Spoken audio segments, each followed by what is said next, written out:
Teorya ng mga pulis, posibleng sa loob ng kwarto nagpalipas na magdamag si Kathy. Jan, alis na ako. Nasaan yung phone ko? Andyan lang yun. Wala nga eh, kanina ko pa hinahanap. Hindi ko makita, nasaan ba? Andyan nga lang yun. Hanapin mo dyan. Saan mo ba kasi nilagay? Tinago mo ba? Akin na kasi! Bigay mo na sa akin! Ganon. Ayaw mo ilabas.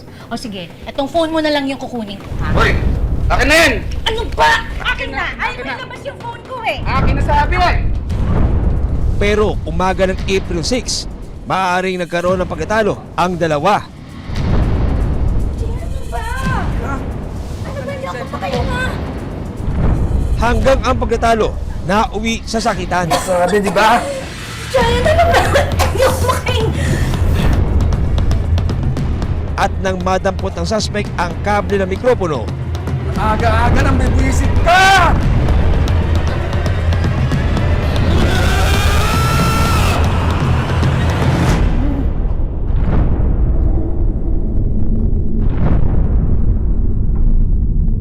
Parang nagdilim po ang paningin niya kaya kasi yung microphone cord doon tabi lang ng ng higaan nila. Kaya nung pagkasipa sa kanya, nasunggaban ni Giant yung microphone cord, ipinulupot sa leeg ng babae.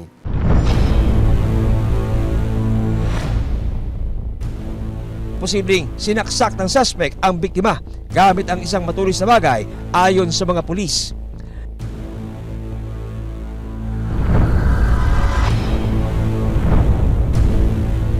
Kaya yun ang nangyari na may tama pa nga siya ng isang saksak sa leeg. Matapos maisagawa ang krimen, lumabas si Giant sa kanyang silid bandang alas 7 ng umaga. Makikita sa isa pang kuha ng CCTV ang 2 beses na pagkuha at pag-inom ng tubig ni Giant.